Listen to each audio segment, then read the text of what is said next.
Hello friends, स्वागत है आपका स्मार्ट एजुकेशन चैनल में। फ्रेंड्स, जैसा कि आप लोग जानते हैं कि हम MPTET बैग 3 के लिए मैथ्स की बुक जो है सॉल्व कर रहे थे। तो आज का जो हमारा नेक्स्ट टॉपिक था वो हम निकाल लेते हैं। पिछले टॉपिक में मैंने आंकड़ा प्रबंधन आपको करा दिया था और आज का नेक्स्ट टॉपिक हम निकाल लेते हैं, क्या है, पैटर्न। ठीक, उससे पहले मैं आपको परीक्षा ऐप के बारे में बताना चाहूँगा। यह ऑल इंडिया लेवल कंपटीशन की तैयारी के लिए बेस्ट ऑनलाइन टेस्ट सीरीज उपलब्ध कराता है। साथ ही इस पर MP बैग 3 की तैयारी के लिए भी टेस्ट सीरीज उपलब्ध हैं, जिसे आप 299 में परचेज कर सकते हैं। लेकिन यदि आप स्मार्ट ED50 कोड का यूज करते हैं तो आप 50% छूट के साथ इसे 149 में परचेज कर सकते हैं। लिंक आपको डिस्क्रिप्शन में दिया गया है। अब वहां पर जाकर के परीक्षा ऐप को डाउनलोड कर सकते हैं और वहां से टेस्ट सीरीज को परचेस कर सकते हैं। आज का नेक्स्ट टॉपिक है पैटर्न। ऊपर लिखा है समस्या उपसमस्या, तो वो मैंने इसलिए लिखा है क्योंकि ये बहुत ज़्यादा इंपॉर्टेंट है। यदि आप लोग बोलेंगे तो मैं इसका टॉपिक एक अलग से बता दूंगा, लेकिन इस बुक में नहीं है। इस बुक में सिर्फ एक या दो क्वेश्चन हैं इसके अभी पैटर्न में, तो इसलिए तो वो क्वेश्चन आएंगे तो तभी देख लेंगे हम। तो साथ ही मैं एक जानकारी वह देना चाहूँगा, 14 जनवरी मकर संक्रांति के उपलक्ष्य में सभी छात्र जिन्होंने MP कांस्टेबल का फॉर्म भरा है और उनका नाम सूरज है, उन सभी छात्रों को परीक्षा ऐप द्वारा MP कांस्टेबल की दूल्हे राजा टेस्ट सीरीज फ्री दी जा रही है। बस जिनके भी एडमिट कार्ड में नाम सूरज है, तो जिनका भी नाम सिर्फ सूरज है उन्हीं को दी जा रही है, मतलब सूरज है उन्हीं को दी जाएगी। अदर नाम वाले स्टूडेंट को नहीं दी जा रही है फ्री में टेस्ट सीरीज।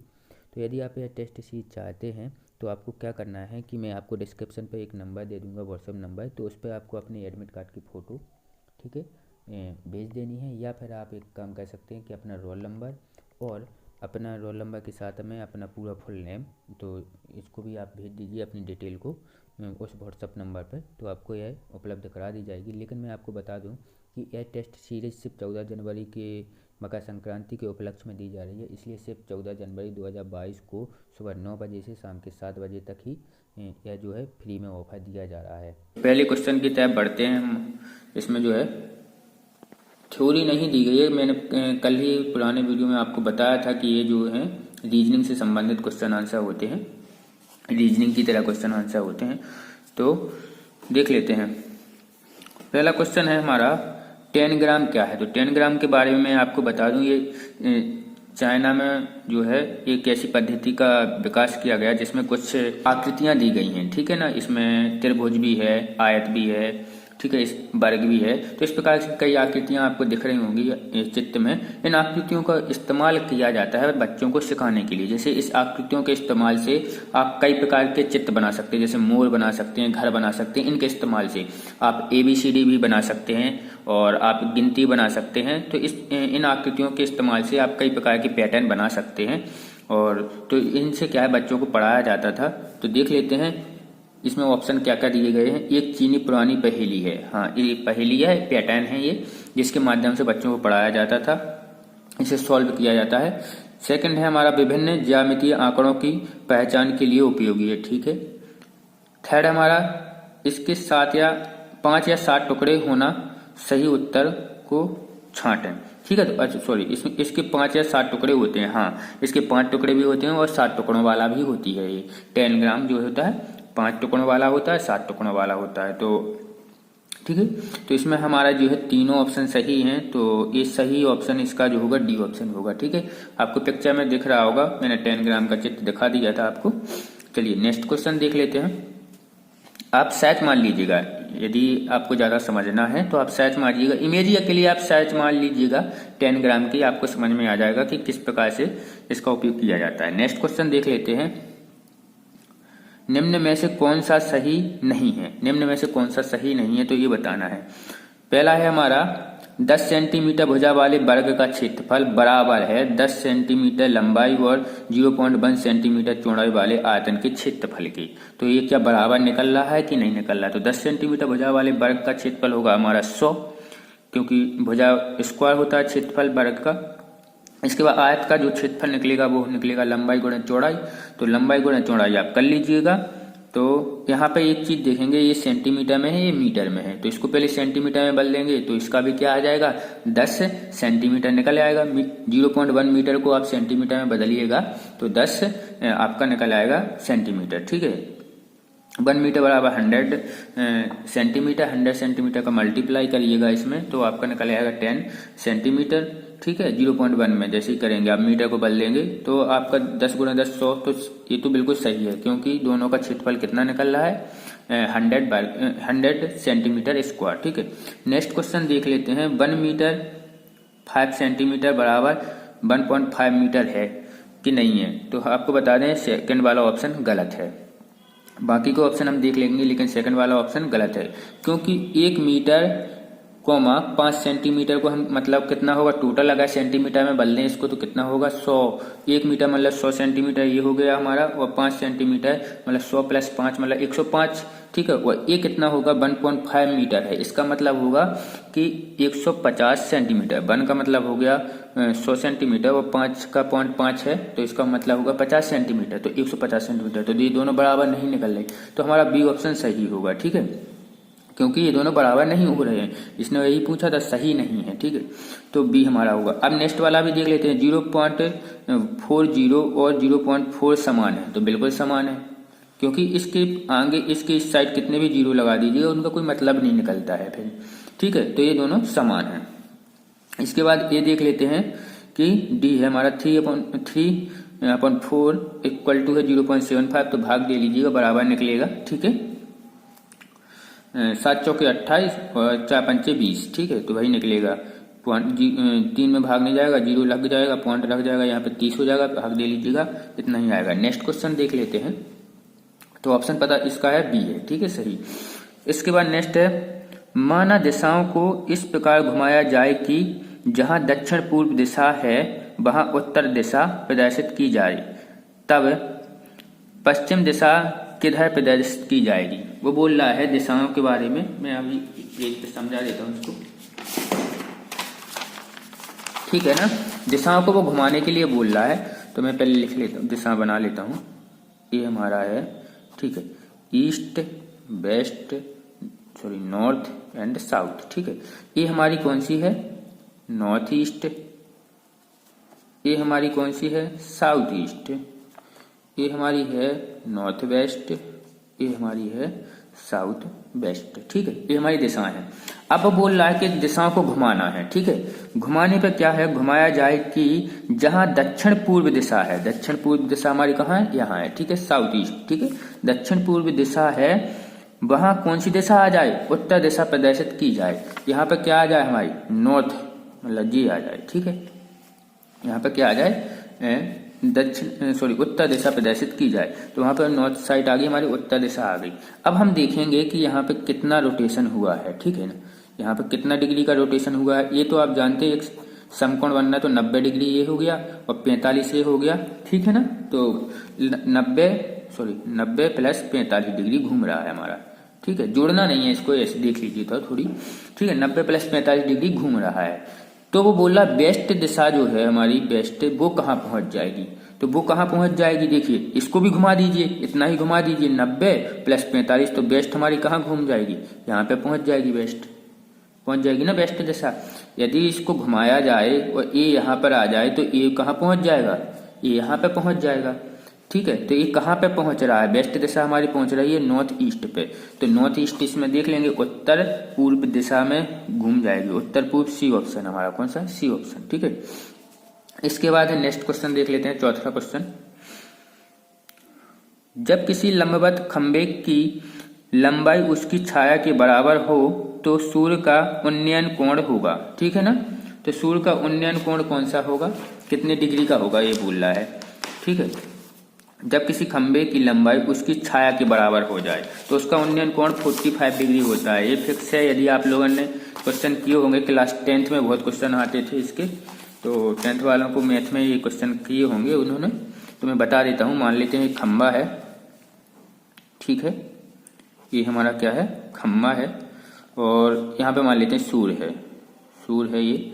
ठीक है, तो इससे पर रोशनी आएगी सूर्य से, रोशनी आएगी तो इसकी परछाई बनेगी, लेकिन खम्भे के बराबर ही बनानी है हमको परछाई। तो मान लेते खम्भा हमारा H है, तो ए भी लगभग परछाई इसकी यहाँ से यहाँ तक आ गई H, ठीक है ना, H।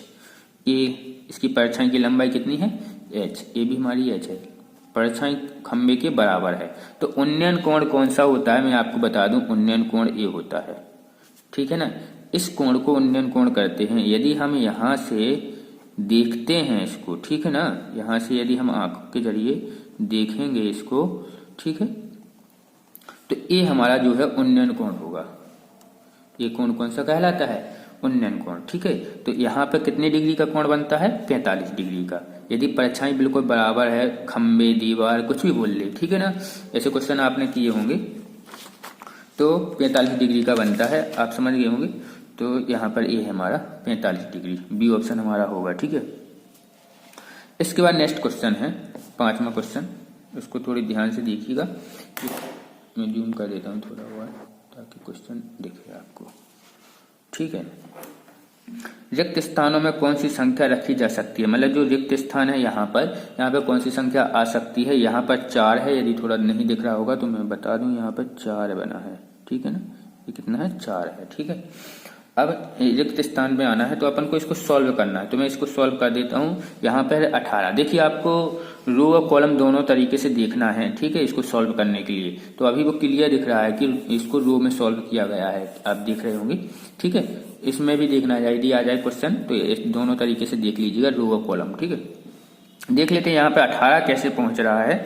तो माइनस प्लस कुछ न गुणा भाग कुछ न कुछ करके आपको दिमाग लगाना है। इसका कोई नियम नहीं है कि हमें आपको बता दूं कि कैसे आएगा कैसे नहीं आएगा, इसका कोई नियम बता दूं सर तो नहीं बता पाऊंगा मैं आपको। तो मैं यहाँ पर दिखा देता हूँ आपको कि ये कैसे आ रहा है। 7 - 5 होगा हमारा, 7 - 5 कर रहे हैं तो कितना आएगा, 2 बचेंगे। 2 का मल्टीप्लाई 9 में करेंगे तो 9 दूनी 18 हो जाएगा हमारा, ठीक है। 6 - 3 हो जाएगा तो 3 हो जाएगा, 7 से मल्टीप्लाई कर देंगे 7 × 21 हो गया। 4 - 3 हो जाएगा तो कितना होगा 1, 1 का गुणा करेंगे अपन 9 में तो कितना आएगा 9 ही आ जाएगा। इसके बाद यहाँ पे आना है 9, ठीक है, क्योंकि फिर भी अपन देख लेते हैं इसको। 7 - 4 कर लेते हैं तो कितना बचेगा 3, और 8 में गुणा करेंगे 3 का तो 8 × 24 आ जाएगा। तो यहाँ पे कितना आना है 9, 9 जहाँ पे हमारा ऑप्शन होगा ए ऑप्शन है, तो ए इसका हमारा सही ऑप्शन है, ठीक है। ये आप जिस प्रकार जितने भी क्वेश्चन करेंगे उतना आपके अच्छे होंगे, ठीक है। इसके बाद आते हैं 6वें क्वेश्चन पे। 6वां क्वेश्चन हमारा है एक पासे की निश्चित 2 स्थितियां दिखाई गई हैं। 2 स्थित एक पासे की निम्नलिखित 2 स्थितियां दिखाई गई हैं। कौन सी संख्या 5 के समान है, सामने है, कौन सी संख्या 5 के सामने है या विपरीत है। तो मैंने आपको पिछली कक्षा में बताया था पासे 2 प्रकार के होते हैं, एक सर्वमान्य पासा होता है, एक सामान्य पासा होता है। सर्वमान्य पासा वो है जिसे सब लोग मानते हैं, और सामान्य पासा वो है जिसे सब लोग नहीं मानते, ठीक है। अब मैं बता दूं, जैसे कि कोई नियम मैंने आपको बताया था, जैसे क्रिकेट का है तो क्रिकेट का जो नियम है वो सर्वमान्य है, लेकिन यदि गली क्रिकेट खेल रही है तो वहां पर अपने नियम बना लिए जाते हैं। जैसे कि बाउंड्री के पास उस पार गई तो आउट हो जाएगा, 1 टप्पा कैच माना जाएगा, इस प्रकार की। तो इसे सब लोग नहीं मान सकते, ठीक है ना, ये सर्वमान्य नहीं है। तो पासे 2 प्रकार के होते हैं, सर्वमान्य और सामान्य। अब दोनों में अंतर देख लेते हैं। सर्वमान्य पासा क्या कहलाता है, सर्वमान्य पासे के विपरीत फलकों का योग 7 होता है। आपको सिर्फ एक ही नियम याद रखना है, सर्वमान्य पासे के विपरीत फलकों का योग कितना होता है 7। जैसे 5 जैसे मान लेते हैं 4 यहाँ है तो इसके पीछे वाला जो होगा हमारा वो कितना होगा 3 होगा। इसके जस्ट पीछे या नीचे आप देखेंगे इसके विपरीत फलक का तो वो कितना होगा 3 होगा। 5 के पीछे बिल्कुल विपरीत फलक कितना होना चाहिए था 2 होगा, ठीक है। तो ये सामान्य है कि सर्वमान्य है, तो ऐसे ही दिख रहा है कि ये सामान्य पासा है, क्योंकि 5 और 2 कितना है बगली में आ गया। ये तो 5 और 2 7 हो गया ना यहाँ पर, तो बगली में हो रहा है हमारा। तो ये हमारा कौन सा पासा है, सामान्य पासा है, ठीक है। अब इसमें क्या याद करना है हमको कि 5 के सामने कौन सी संख्या होगी। तो आप देख लीजिएगा 5 के सामने कौन सी संख्या होगी, कैसे ज्ञात करेंगे इसको सॉल्व करते हैं, ठीक है। देखिए 5 के साथ में क्या क्या है, 2 है और 1 है। 5 के साथ में क्या क्या है, 2 है और 1 है। और इसमें देखेंगे हम 4 के साथ में भी क्या है 2 और 1, मतलब 4 के पड़ोसी भी क्या है वो भी बगल में, ठीक है ना, बगल में पड़ोसी हैं क्या है हमारे 2 और 1, और 5 के भी क्या है 2 और 1।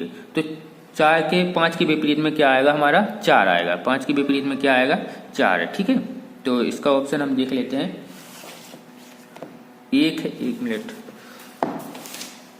इसके ऑप्शन आपको अब दिख रहे होंगे 1, 2, 3 और 4। तो इसमें से हमारा जो है 5 के विपरीत का है 4, तो इसमें हमारा आंसर हो जाएगा डी ऑप्शन। ठीक है, इसके बाद 7वां क्वेश्चन आते हैं पांसे। और हाँ, पांसे आते हैं, आपको पांसे के बारे में बता दें। एक आता है ओपन डाइस, मतलब खुला पांसा भी आएगा, बंद पांसा भी आएगा। ठीक है ना, तो अभी इसमें दोनों प्रकार के क्वेश्चन है, दिखा देते हैं हम दोनों प्रकार के क्वेश्चन अपन सॉल्व कर लेंगे। एक बगल में आपको दिख रहा होगा एक क्वेश्चन, ये जब क्वेश्चन पे आएंगे तो पूरा देख लेंगे। नेक्स्ट क्वेश्चन है माचिस की तीलियों से बने निम्नलिखित पैटर्न की जांच कीजिए। यदि पैटर्न निरंतर जारी रहे तो 15वें चरण के लिए कितनी तीलियों की आवश्यकता होगी। ठीक है, वो बोल रहा है कि यदि इसी प्रकार से हम बनाते जाएं 15 चरण तक, जैसे 1, 2, 3 चरण होगा ना, जैसे 15 तक बनाएं तो कितनी तीलियों की आवश्यकता होगी। ठीक है, हम देख लेते हैं। यहाँ पर एक चीज देखेंगे, आपके फर्स्ट पैटर्न में आपकी कितनी तीलियां हैं। फर्स्ट पैटर्न में आपकी तीलियां हैं, आपको नहीं दिख रहा होगा फिगर में, लेकिन मैं बता देता हूँ कि तीलियों कहाँ कहाँ तक हैं। ये यहाँ से तीली है, एक यहाँ तक, ठीक है ना, और फिर एक यहाँ, यहाँ, यहाँ, यहाँ। अब आपको दिखने लगी होंगी। ठीक है, इसमें भी कर देता हूँ मैं। ठीक, आपको क्या है समझ में आ जाएगा। ये है तीलियां। हम गिन लेते हैं कि फर्स्ट पैटर्न में हमारी पूरा त्रिभुज बना है पहला, तो 1, 2, 3, 4, 5, 6 कितनी तीलियां हैं, 6 तीलियां हैं। सेकंड पैटर्न में हम आते हैं तो हम देखते हैं एक तो पूरा पैटर्न है, बाकी एक अधूरा है। तो इसमें देखेंगे कि 6 तो ये हुई, 7, 8, 9, 10, ठीक है ना, तो टोटल 10। लेकिन मतलब एक्स्ट्रा कितनी जुड़ रही हैं आप देखेंगे, 1, 2, 3, 4 तीलियां जुड़ रही हैं एक्स्ट्रा। ठीक है, इसमें देखेंगे 1, 2, 3, 4, इसमें भी 1, 2, 3, 4, इसमें। इसका मतलब 15वां पैटर्न तक के 14 पैटर्न ऐसे होंगे जिसमें 4 तीलियां होंगी, और एक पैटर्न ऐसा होगा जिसमें 6 तीलियां होगी। तो आप एक काम कर सकते हैं, मतलब 2 तीलियां एक्स्ट्रा जाए ना 15वें पैटर्न में, तो आप इसको कह सकते हैं कि 15 गुणे 4 प्लस 2, ऐसा भी कर सकते हैं 15 गुणे 4 प्लस 2, या तो आप ऐसा कर लिए 14 गुणे 4 प्लस 6, क्योंकि एक 6 वाला एक पैटर्न जो है जिसमें 6 तीलियां हैं पूरा, तो इसमें 6 तीलियां हो गई, और बाकी 14 पैटर्न में 4 हैं, तो बराबर आंसर आ जाएगा। कैसे भी कर लीजिएगा, 15 चौके 60 प्लस 2 मतलब 62, ठीक है ना, और यहाँ पे भी आपका कितना निकलेगा, 62। ठीक है, तो कितना निकलेगा हमारा, 62। तो इसमें ऑप्शन देख लीजिएगा 62 कौन से में, बी ऑप्शन में है, तो बी ऑप्शन आपका सही होगा, 7वें का बी ऑप्शन। इसके बाद है 8वां क्वेश्चन। ये थोड़ा आपका दिमाग घुमा सकता है, लेकिन ध्यान देना अच्छे से, ज्यादा कठिन क्वेश्चन नहीं है, सिंपल ही क्वेश्चन है। वो बोल रहा है ये दोनों फिगर जो है एक इकाई का 3/4 है, ठीक है ना, 3/4वां हिस्सा है, ये 3/4वां हिस्सा है। तो एक सही 1/2 या एक 1 सही 1/2 क्या होगा। तो अपन को इनमें से ज्ञात करना है कि इनमें से कौन सा ऑप्शन है जो 1 सही 1/2 होगा। ठीक है, तो इसको हल कर लेते हैं। तो पहले आपको हिस्से समझने पड़ेंगे कि हिस्से होते क्या है, ठीक है ना। चलो, एक इकाई का है 3/4वां हिस्सा है। 3/4वां हिस्से का मतलब कितना % भाग है हमारा, 75% हिस्सा है। ये कितना हिस्सा है, एक इकाई का 75% हिस्सा है, ठीक है ना। कितना हिस्सा है, 75%। हम देखेंगे ये दोनों फिगर में कि इनके दोनों ये कितना छूटा है, 25% है ये, मतलब ठीक है ना। तो ये कितना छूटा है हमारा, तो हम देख लेते हैं। चौथा हिस्सा छूटा है ना। यदि किसी के 4 हिस्से किए जाएं, किसी एक पैटर्न के 4 हिस्से किए जाएं, तो ये 75% मतलब 3 हिस्से हो गए, और ये कितना होगा, चौथा हिस्सा होगा। इसका कितना होगा, 1/4वां हिस्सा होगा, ठीक है, 1/4वां हिस्सा होगा हमारा ये। इतना यदि हम छोड़ दें इसको, ठीक है ना, यदि हम इसको छोड़ दें तो ये छोटा हुआ हिस्सा कितना होगा, 1/4वां हिस्सा होगा। तो यहाँ पर हमारा 1/4वां हिस्सा क्या होगा, यहाँ पर 2 पैटर्न दिए गए हैं, तो यहाँ पर हमारा 1/4वां हिस्सा होगा, जो आप देखिएगा कि इतना छूटा है पहले में, और दूसरे में भी कितना छूटा है, इतना, ठीक है। यदि हम इनको जोड़ देते हैं तो हमारा कितना, आधा हिस्सा छूटा है, एक गोले का आधा हिस्सा छूटा है। ये कितना है, 1/4। आपको इतना ज्ञात कर लेना है कि ये कितना है, 1/4। लेकिन ये तो समझ में आ रहा है ना, 75% है, ये टोटल 25% है, ठीक है ना, 25%। यदि 100% के 4 हिस्से किए जाएं तो 25 चौके 100, तो 75% तो हमारा यही है, बाकी 25% ये है। 25% मतलब 1/4 हिस्सा है, ठीक है ना, 1 इकाई का। अब हम इसको सॉल्व करते हैं। जब हम इसको सॉल्व करेंगे तो आपका यहाँ पे आंसर आ जाएगा। हम सभी को सॉल्व करेंगे, सिर्फ एक ही को नहीं करेंगे। जैसे ए है पहला वाला, इसका सॉरी ए, तो इसमें हमें पता है कि देखिए अब इसको जोड़ना है, कितना निकल रहा है, 2 का मतलब है 3/4 हिस्सा, 3/4 हिस्सा, प्लस इन 2 का मतलब भी कितना होगा, 3/4। इनको हम ऐड कर लेते हैं, ठीक है ना, तो ये हम आएगा 6/4, 2 दूनी 6, 2 दूनी 4, ठीक है ना। तो हमारा ये आ गया है आंसर। कैसे आ गया देखिए, इसको 1 सही 1/2, 2 एकम 2, 3/2 बनना है ना, तो 3/2 हमारा यहाँ पे भी आ गया, 3/2। मतलब हमारा इसका आंसर तो क्या है, ए है। आंसर क्या है, ए। इसका आंसर हमारा क्या है, ए। लेकिन हम और भी इसको हल करेंगे, सारे ऑप्शन इसके हल करेंगे, बी ऑप्शन को भी हल करेंगे, ठीक है। तो बी ऑप्शन में आपको दिख रहा है कि मतलब पूर्ण गोले दिख रहे हैं, इसमें कटे नहीं है, 4 गोले आपको दिख रहे हैं। तो 1 इकाई कब होगी हमारी, 1 इकाई जब होगी जब 2 गोले पूरे होते, ठीक है ना। यहाँ पर 1 इकाई किसको बोला गया है, 2 गोलों को, 2 गोलों को क्या बोला गया है, 1 इकाई, ठीक है ना। लेकिन यदि पूरे हों तब वो 1 इकाई है, लेकिन उसका हिस्सा दिया गया है 75% इतना, ठीक है, 75% ये दिया गया है, कटा हुआ है, दोनों में से काट दिया है थोड़ा थोड़ा हिस्सा, तो 75% ये हमारा हिस्सा है। लेकिन 1 इकाई कितना होगा हमारा, 2 पूर्ण गोले होते अगी तो क्या होता हमारा, 1 इकाई हो जाता। तो 2 पूर्ण गोले मतलब है 1, ठीक है ना। 2 पूर्ण गोले का मतलब क्या है, 1। तो हम यहाँ पे भी जोड़ेंगे बी वाले को, तो 1 प्लस, और इस यहाँ पे भी 2 है, 1 मतलब कितना निकल गया, 2 निकला हमारा। बी का कितना निकला है, 2। तो इसका मतलब ये तो हो नहीं सकता। पहली बात तो ऑप्शन हमारा निकल ही आया है कि कितना निकालना था हमें, 3/2 निकालना है आंसर, 3/2 निकालना है। तो इसमें तो नहीं निकल रहा है, ठीक है, पहले में निकल गया। लेकिन यदि मान लो डी वाले ऑप्शन में निकलता तो इसलिए अब देख लेते हैं सी वाले में सीधा दिख रहा है 2 है, तो इसका मतलब क्या है, 1। सी वाले का मतलब क्या है, 1। तो यहाँ पे भी नहीं निकल रहा है हमारा, 3/2 तो नहीं निकल रहा है, इसके बराबर नहीं है, ये भी इसके बराबर नहीं है। अब नेक्स्ट वाला देख लेते हैं, ठीक है, इसको भी देख लेते हैं, डी वाले को। तो डी वाले में आपको दिख रहा होगा कि 2 जो है 3/4 हिस्सा है हमारा।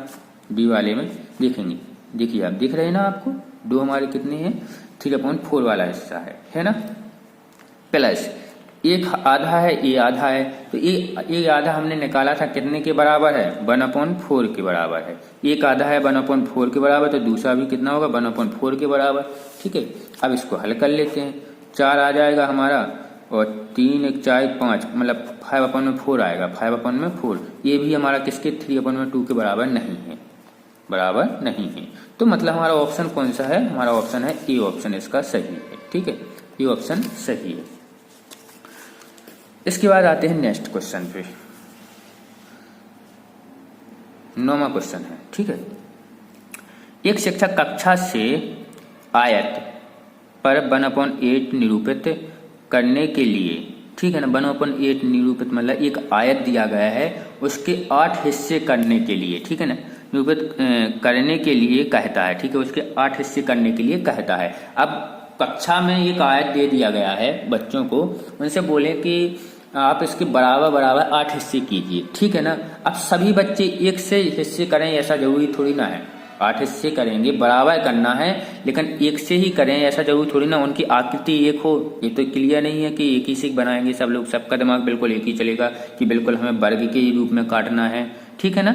कोई 8 हिस्से मान लेते हैं, कोई एक आयत दिया गया है, 8 हिस्से करने हैं, ठीक है, तो उसको दिए गए हैं, तो कोई ऐसे कर देगा 8 हिस्से, बिल्कुल लेंगा काट देगा, मतलब 8 हिस्से हो जाए, ताकि 1 2 3 4 इस प्रकार से काटेगा कि नहीं, काट सकता है, बिल्कुल काट सकता है। 8 बराबर हिस्सों में बांटना है आयत को, कोई इस प्रकार से भी काट सकता है, ठीक है ना, कोई इस प्रकार से भी काट सकता है, ऐसे 8 हिस्से काट दे, बिल्कुल पतले पतले लंबे, ठीक है ना, 8 हिस्से काट दे, ऐसे भी कर सकते हैं, बिल्कुल कर सकते हैं। कोई इस प्रकार से भी काट सकता है, ठीक है ना, ये आयत है, ऐसे एक बीच से काट दे, ऐसे टुकड़े कर दे, ठीक है, तो क्या बताइए आप इनमें से कोई भी गलत है? यदि ये बराबर बराबर टुकड़ों में कटे हों, 8 हों, अभी गिने नहीं, थोड़ी कम ज़्यादा हो सकते हैं लेकिन समझिएगा ओनली, यदि ये बराबर बराबर हिस्सों में ऐसे कटे हों, ऐसे कटे हों या ऐसे कटे हों, तो आप ये बताइए कि क्या ये कोई सा भी फिगर इनमें से गलत है क्या? नहीं है ना। सर ने ये नहीं बताया कि कैसे काटना है, सर ने बोला कि आप इनको 8 हिस्सों में बराबर बराबर 8 टुकड़ा कर दीजिए इस आयत की, 8 टुकड़े कर दीजिए इस आयत के बराबर बराबर, जैसा आपका मन करे वैसे कीजिए, लेकिन बराबर बराबर टुकड़े होने चाहिए। तो बच्चे हैं, अपना अपना दिमाग लगाएंगे, कोई कैसा काटेगा कोई कैसे काटेगा, ठीक है ना। तो ये इसलिए बता दिए क्योंकि नीचे वाले ऑप्शन जो है इसका सिर्फ ऐसे ही कटे हुए हैं, तो इसमें कंफ्यूज नहीं होना है आपको, ठीक है। निम्न में से कौन सा निरूपित गलत है, तो हमको ये बताना कि कौन सा निरूपित गलत है इसमें से, ठीक है। तो आप देखिए, आपको क्लियर दिख जाएगा कि कौन सा निरूपित गलत है, ठीक है। हमारा इसका ए ऑप्शन सही है, ठीक है ना, क्योंकि इसके बराबर बराबर हिस्से तो बिल्कुल नहीं है 8 में के। इसमें देखेंगे बराबर हैं, देखिए बिल्कुल बराबर हिस्से हैं, इसमें देखेंगे इसके भी बिल्कुल बराबर हिस्से हैं, ठीक है ना। 8 बराबर हिस्से हैं, ऐसा ऐसा कटे हैं तो सबके ऐसे ऐसे कटे हैं, ठीक है ना। देखिए इसने 4 टुकड़े किए, पहले तो 4 टुकड़े कर दिए, ठीक है, बिल्कुल बराबर। अब फिर इनको ऐसे ऐसे काट दिया चारों को, ठीक है, तो 8 हो गए ना बराबर बराबर। अब नेक्स्ट वाला इसमें देखेंगे, इसमें उसने क्या किया, एक आयत को पहले 2 काट दिया और एक टुकड़े के बना दिए उसने वर्ग और एक के बना दिए त्रिभुज, लेकिन काट दिए बराबर बराबर। और आपको मैं क्लियर बता दूं, आप ऐसा कोई भी आयत को काट लीजिएगा इस प्रकार से, उनका वेट समान आएगा, लेकिन बराबर हिस्सों में कटना चाहिए। इस प्रकार से काट लेना ना, इस प्रकार से, इस प्रकार से, उनके एक एक हिस्से को तोल लेना, आप बराबर आएगा उसका वेट, क्योंकि वो बराबर हैं, ठीक है ना। 8 हिस्से बने हैं, उसके 8 से ज्यादा हिस्से नहीं है ना ही कम है, ठीक है, बराबर है, तो उसका वेट भी समान आएगा। तो ये तो सही कटे। इसके बाद ये जो है ये ऑप्शन हमारा गलत है, क्लियर दिख रहा है आपको, गलत है। इनका जो है साइज जो है बिल्कुल अलग अलग आ रहा है। अब आते हैं नेक्स्ट क्वेश्चन पर, ये है ओपन डाइस, ठीक है ना। तो ये कौन सा पासा है, पहले तो क्वेश्चन से क्लियर हो रहा है, हमारा पासा जो है सर्वमान्य पासा है। क्यों? क्योंकि क्वेश्चन में लिखा हुआ है, मैं पढ़ के बता देता हूँ, एक पासे के विपरीत फलकों की संख्या का योगफल 7 होता है। तो सर्वमान्य पासे में ही विपरीत फलकों का योग कितना होता है, हमारा 7 होता है, ठीक है ना। निम्नलिखित में से कौन सा पासे बलन होगा, ठीक है। तो कौन सा पासा आपका इसमें से सही है, ये पूछ रहा है वो। तो आपको एक चीज से कंफ्यूज नहीं होना, मैं यहाँ पे पासे के बारे में बता दूं, क्या है, ये तो सेम रहते हैं, 4 खंड हो जाते हैं, ठीक है ना, मोस्टली। और क्या होता है, ये बगल के जो है, कोई ये 4 यहाँ पर है, मान लेते हैं ये 6 यहाँ पर है, कभी कभी यहाँ पर होगा 4, ठीक है, साथ में ये 4, जैसे यहाँ पर ये 5 है, तो कभी कभी पता चले ये 4 यहाँ पर सामने हो, यहाँ पर भी हो सकता है। तो ये बगल के जो है ये खंड, ये दोनों वर्ग जो है इधर उधर खिसकते रहते हैं, लेकिन इतना याद रखना, इसका विपरीत यही वाला होगा, ठीक है, चाहे वो यहाँ पर हो चाहे वो यहाँ पर हो, इनका विपरीत इस साइड वाला होगा, ठीक है। अब हमें इसको क्या है, जो देख लेते हैं कि इस विपरीत फलकों का योग। तो विपरीत फलक कितने फलक के बाद आता है, एक पासा है तो एक फलक छोड़ने के बाद उसका विपरीत फलक आता है, एक फलक छोड़ने के बाद उसका विपरीत फलक आता है। जैसे इस वाले पासे में देख लीजिएगा, ये पासा है हमारा, इसका विपरीत फलक इस साइड है, तो इसका इस साइड से ऊपर से जाएंगे तो ये फलक छोड़ने के बाद फिर विपरीत फलक, इसके नीचे से जाएंगे तो नीचे वाला फलक छोड़ने के बाद इसका विपरीत फलक। कोई भी ले लीजिए, दूसरे मतलब एक का विपरीत फलक कैसे आएगा, इस फलक के बाद इसको छोड़ देंगे और फिर इसके बाद जो फलक आएगा वो इसका विपरीत फलक होगा। तो मतलब एक के बाद एक छोड़ के एक जो फलक होता है वो उसका विपरीत फलक होता है। तो 6 का विपरीत तो होगा 4, 6 का विपरीत 4, 1 का होगा 2 और 3 का होगा 5। अब देख लीजिएगा 7 योग किस में आ रहा है, 6 4 10, ये तो क्लियर गलत क्वेश्चन है, मतलब ये इसका ऑप्शन नहीं हो सकता है, ठीक है। ये सर्वमान्य पासा तो नहीं है, सामान्य पासा है। इसके बाद इसमें क्योंकि सब नहीं जोड़ना है, सबको भी जोड़ ली, 2 1 3 हो रहे हैं यहाँ पर, तो यहाँ पर भी 7 नहीं हो रहे, 5 3 8 हो रहे हैं, तो ये भी नहीं। देखिए सबका होना चाहिए, ऐसा नहीं 1 का 8 निकल आए तो सबका भी सही हो, ऐसा नहीं 7 निकल आए, सॉरी 1 का 7 निकल आए तब भी सबको देखना है, तभी जाके सर्वमान्य पासा होगा, ठीक है। यहाँ पर भी नहीं हो रहा है ये, और यदि एक भी गलत है तो वो सर्वमान्य पासा नहीं है। यहाँ पर योग देख लीजिए, 5 2 7 ये तो हो रहा है, 4 3 7 हो रहा है, 6 और 1 7 हो रहा है, तो हमारा इसका क्या है, सी ऑप्शन सही है। इसके बाद डी भी देख लेते हैं, हालांकि अपन को ऑप्शन मिल गया है सी, बाकी हल करने की जरूरत नहीं है, तो फिर भी देख लेते हैं। 4 3 7, देखो 4 और 3 तो 7 हो रहा है हमारा, लेकिन 1 और 2 नहीं हो रहा है, 1 और 2 3 बन रहे हैं, तो ये हमारा सर्वमान्य पासा नहीं है। 6 और 5 11 हो गए, ठीक है, तो ये सर्वमान्य पासा नहीं है। तो हमें पता है सर्वमान्य पांचवा कौन सा हमारा सी है, जिसका युग 7 निकलेगा। नेक्स्ट क्वेश्चन है हमारा, दिए गए 500 में अंक 3 के पीछे या नीचे, ठीक है ना, नीचे लिखा हो तो इसका मतलब सीधी बात है पीछे पूछ रहा है, ठीक है। ऐसा नहीं समझना कि 3 ए है तो उसके नीचे वाला पूछा है ना, इसलिए मैंने यहाँ पे पीछे लिख दिया। 3 लिखा है तो उसके नीचे पूछे तो ये मत सोचना कि इसके यहाँ नीचे वाला नहीं, उसका नीचा होगा ए, क्योंकि यदि 3 को ऊपर करेंगे तो उसके विपरीत फलक को पूछ रहा है, पीछे या विपरीत फलक, ठीक है ना। इसको विपरीत फलक भी बोल सकते हैं, नीचे लिखा हो तो इसमें कंफ्यूज बिल्कुल नहीं होना है आपको। तो ऊपर कौन सा अंक होगा, वो बोल रहा है अंक 3 के पीछे है तो ऊपर कौन सा अंक होगा। दिए गए 500 में अंक 3, हाँ ये बोल रहा है अंक जो है 3 वो उसके नीचे है तो उसके ऊपर वाला फलक पूछ ले। विपरीत फलक वो तो 3 का कैसे भी होगा, ठीक है, चाहे ऊपर पूछ ले चाहे नीचे पूछ ले, ठीक है। तो उसके ऊपर तो 3 का सीधी बात है कि वो पूछा है कि 3 का विपरीत फलक क्या है, ठीक है। देख लेते हैं, हम देख रहे हैं कि इसका टॉप जो है बिल्कुल स्थित है, 2 पांचे दिए गए हैं हमें, इसका टॉप क्या है, स्थित है। अब इसे क्लॉकवाइज घुमा लीजिए चाहे एंटी क्लॉकवाइज घुमा लीजिए, आपको 3 का विपरीत मिल जाएगा, ठीक है ना, आपको 3 का विपरीत मिल जाएगा। चलिए जैसे 4 है तो मान लेते हैं हम 4 है तो मान लेते हैं, देखो 4 के यहाँ पे भी 2 पांचे हैं, 5 और 3, इसका मतलब इस वाले में दिख रहे हैं अपन को 1 और 2, इसमें दिख रहे हैं 5 और 3, इसका मतलब है कि ये 5 और 3 यहाँ या यहाँ होंगे, यहाँ और यहाँ होंगे। तो 5 कहाँ होना चाहिए हमारा, आप बता दीजिए, 3 कहाँ होना चाहिए। यदि इस प्रकार से आना है और इसको क्लॉकवाइज घुमाइए चाहे एंटी क्लॉकवाइज घुमाइए तो हम देखते हैं कि 5 हमारा यहाँ होगा, 3 हमारा यहाँ होगा। कैसे होगा देखिए, हम इसको पूरा घुमाएंगे, 5 यहाँ तभी पहुंचेगा जब यहाँ 3 पहुंच जाएगा। तो यहाँ से हम चलेंगे, यहाँ पे 3 पहुंचाना है, यहाँ पे 5, तो यहाँ से हम इसको घुमाएंगे तो यहाँ पे 5 आएगा तो यहाँ पे पहुंच जाएगा 3। अब इसको 5 को यहाँ पे पहुंचाएंगे तो यहाँ पे क्या आ जाएगा 3, मतलब 5 और 3 इसके समान हो जाएगा, है ना। अब इसको चाहे ऐसा घुमा लीजिए, आप ऐसा घुमाएंगे तो 3 यहाँ पर आ जाएगा, 5 यहाँ पे पहुंच जाएगा, और घुमाएंगे तो 3 यहाँ पे आ जाएगा, 5 यहाँ पे आ जाएगा, ठीक है। तो एंटी क्लॉकवाइज घुमा लीजिए चाहे क्लॉकवाइज, ठीक है, आपको कैसे भी घुमा लीजिए, आपका 5 यहाँ पे होगा, 3 यहाँ पे होगा। अभी विपरीत मत कर लीजिएगा, 5 यहाँ पे करेंगे 3 यहाँ पे, तो कैसा बनेगा, यहाँ पे 5 आएगा, यहाँ पर 3 आएगा, घुमाने पे कैसे भी घुमा लीजिएगा, ठीक है। अब हमको पता चल गया, तो उसने पूछा 3 का विपरीत, 3 का विपरीत 2 दिख रहा है हमको, 3 का विपरीत क्या है 2, चाहे तो इससे इसको घुमा के भी देख लीजिए। तो 3 का विपरीत कितना दिख रहा है हमको 2, तो 2 ऑप्शन हमारा सी ऑप्शन जो है हमारा वो सही है। नेक्स्ट क्वेश्चन और देख लेते हैं हम, यहाँ पर 12वां क्वेश्चन है हमारा, संकेत त्रिभुज ए चाहे वह किसी भी आकार का हो का मतलब है a+4, मतलब त्रिभुज जहां पर भी लिखा होगा उसका मतलब है a+4, ठीक है। अंदर त्रिभुज के अंदर जो संख्या है उसमें 4 को ऐड करना है, त्रिभुज का मतलब ये है। तथा संकेत b जो है वर्ग के अंदर, वर्ग b चाहे वह किसी भी आकार का हो का मतलब है b², ठीक है। इसके अंदर जो भी संख्या होगा उसका क्या करना है, हमको स्क्वायर करना है, ठीक है। जहां ये भी संख्या है तब इसको सॉल्व करना है, हमें इसको क्या करना है, सॉल्व करना है। तो इसको सॉल्व कर लेते हैं,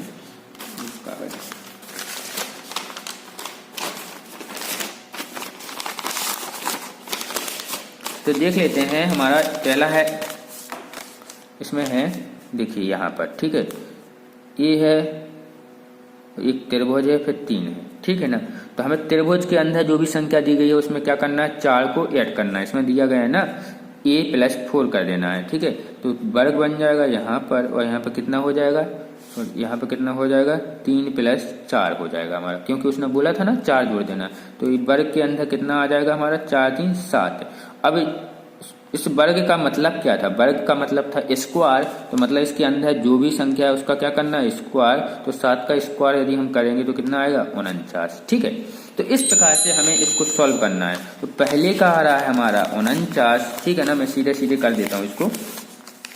पहले का आ रहा है हमारा, इसका बनना है 49, ठीक है, प्लस 2 का कितना आएगा 2 और 4 6, ठीक है ना। त्रिभुज के अंदर है तो 4 जुड़ जाएगा 2 में, तो 6 आ जाएगा, माइनस, अब देखिए 4 का पहले तो होगा स्क्वायर, तो 4 चौके 16, क्योंकि पहले वर्ग के अंदर फिर त्रिभुज है। तो 4 का कितना हो जाएगा पहले स्क्वायर, तो कितना हो जाएगा 16, और 16 में कितना जोड़ देंगे 4, तो कितना हो जाएगा हमारा 20। अब इसको माइनस कर लीजिएगा आप, तो यहाँ पे तो हो रहा है हमारा 55 माइनस 20, तो 35 आएगा हमारा, कितना आएगा 35। तो 35 देख लीजिएगा, आपका ऑप्शन जो है डी ऑप्शन सही है। इसमें कौन सा ऑप्शन सही है, डी ऑप्शन।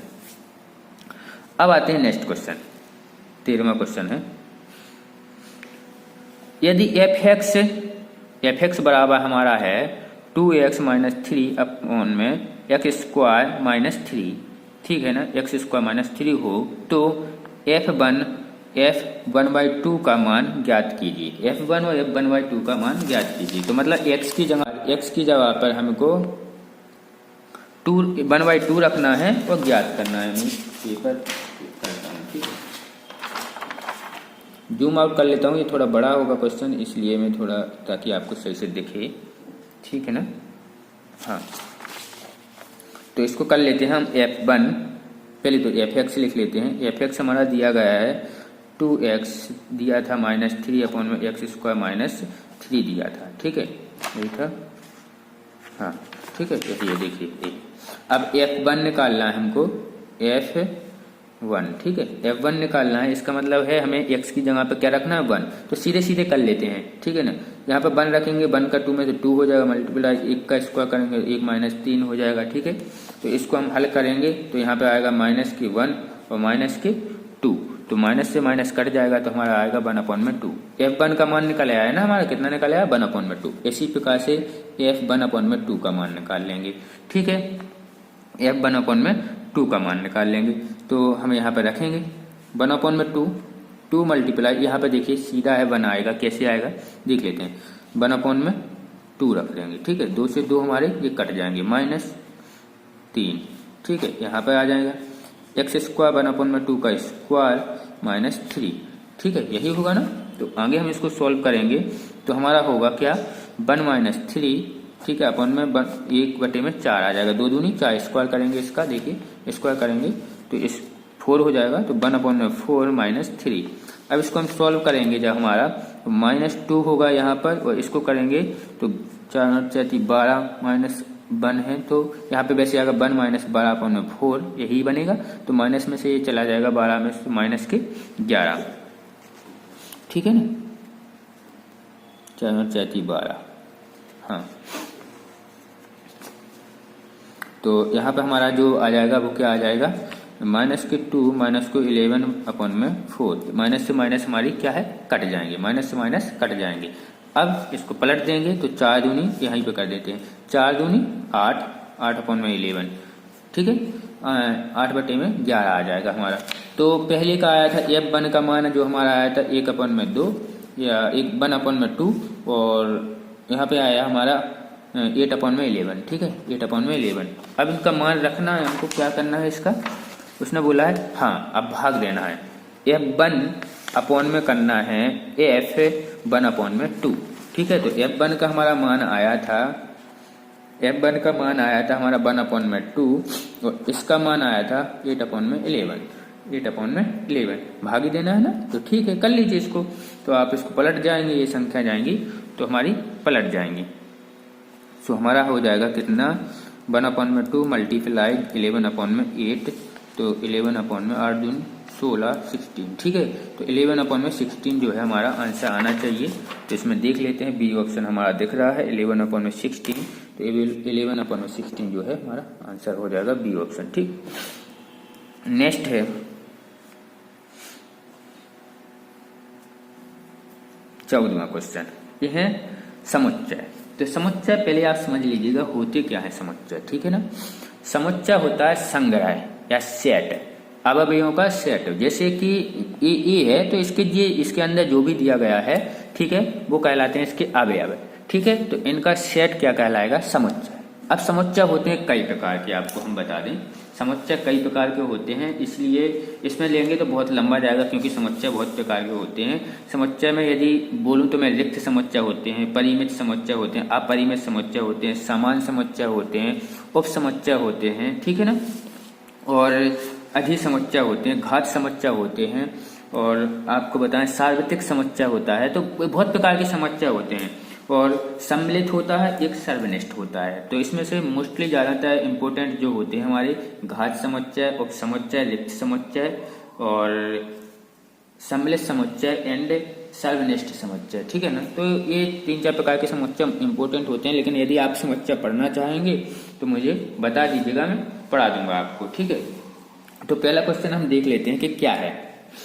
ठीक है ना।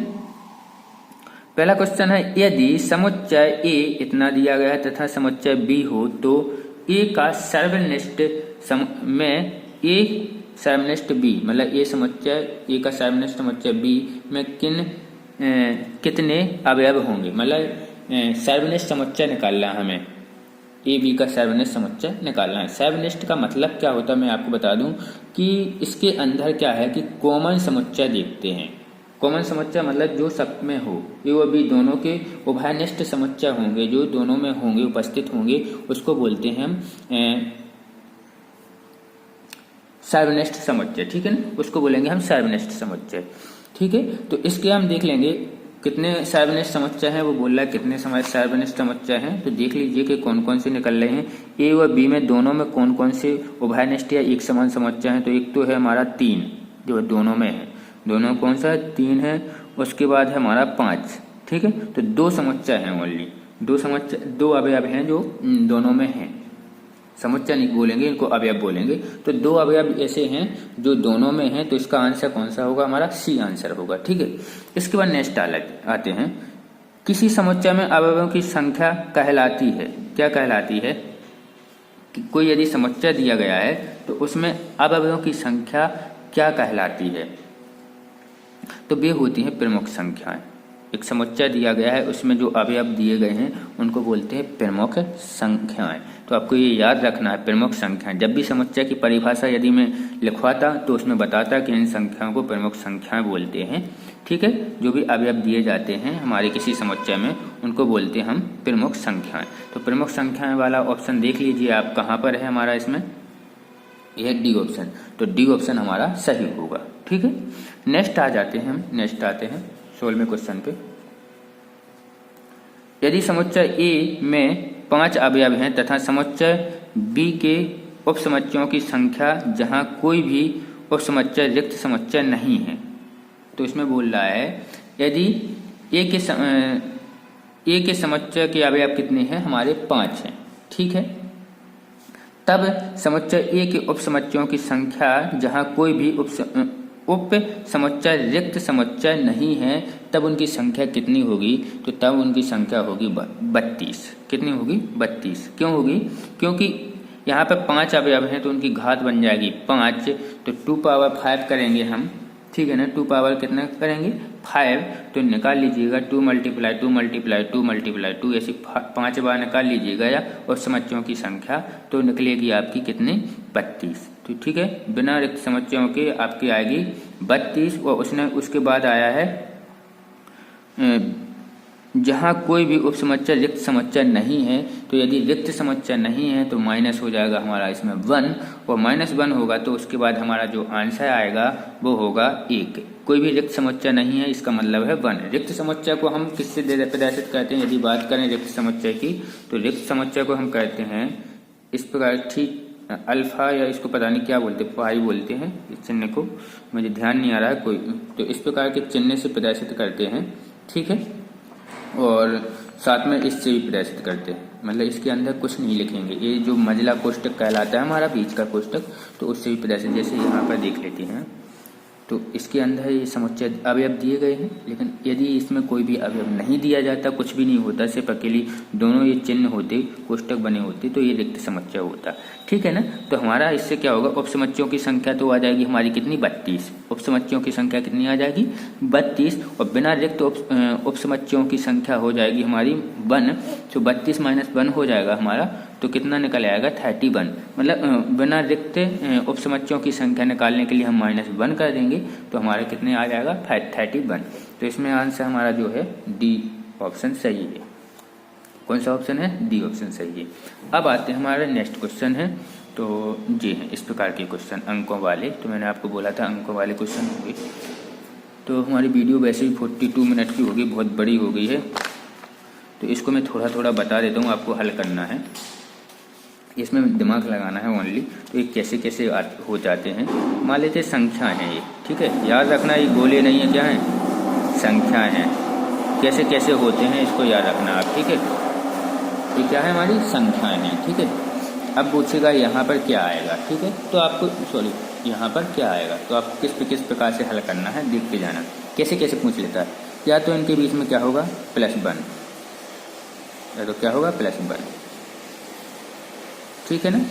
+1 करके बढ़ती जाएगी, या तो +2 करके बढ़ती जाएगी, या तो +3 करके बढ़ती जाएगी, समझ जाना आप, है ना।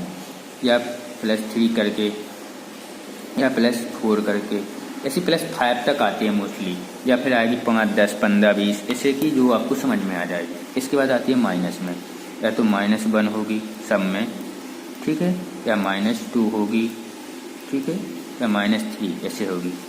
अब देखिए कैसे होगा वह, या फिर मल्टीप्लाई होगा 1 से, नहीं यहाँ पे 2 × 2 × 2, ठीक है ना, ऐसे होगी मल्टीप्लाई आता है। या ऐसा आएगा ×1, ×2,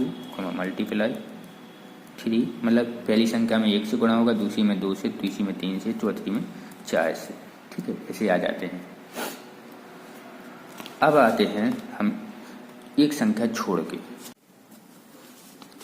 या फिर हम इनको सॉल्व कर सकते हैं। जैसे मान लेते हैं ये हमारी संख्या ये है, यहाँ पर संख्या दी गई हैं और यहाँ पर कोई संख्या पूछ ले आपसे, ठीक है।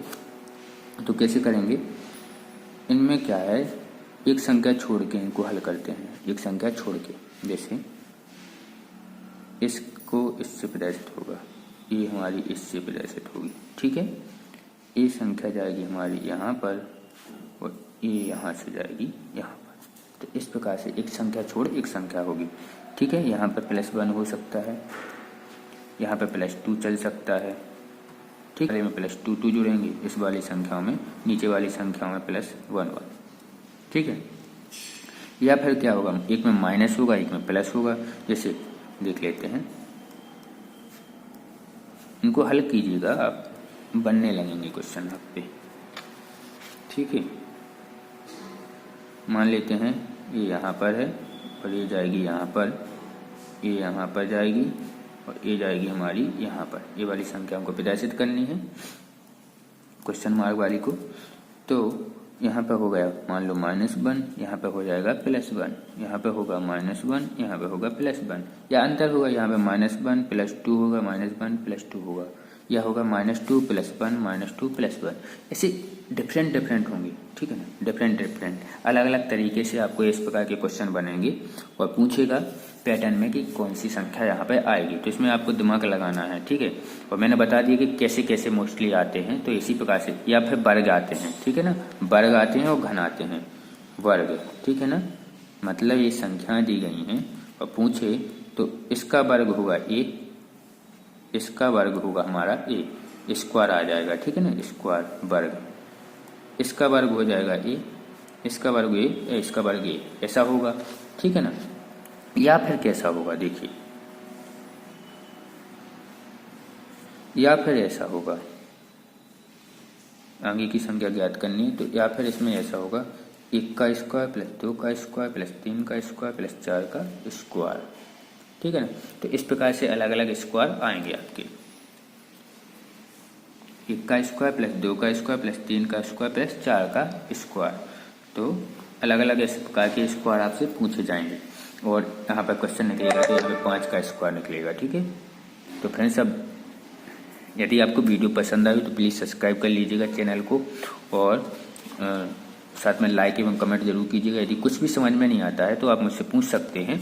इसके बाद हमारा नेक्स्ट टॉपिक जो होगा वो हम करेंगे एक एक नियम में जो है क्वेश्चन पूछते हैं, ठीक है ना, व्यय खर्चा वाला। तो एक पुस्तक का मूल्य, 2 पुस्तकों का मूल्य या किसी भी वस्तु का मूल्य क्रय मूल्य से संबंधित जैसे कुछ आते हैं क्वेश्चन, तो एक नियम में हम पूछेंगे, एक नियम के हम समझेंगे, इसके क्वेश्चन आंसर सॉल्व करेंगे, ठीक है। तो नेक्स्ट वीडियो में हम 12 वाला अध्याय करेंगे। Thanks for watching my video.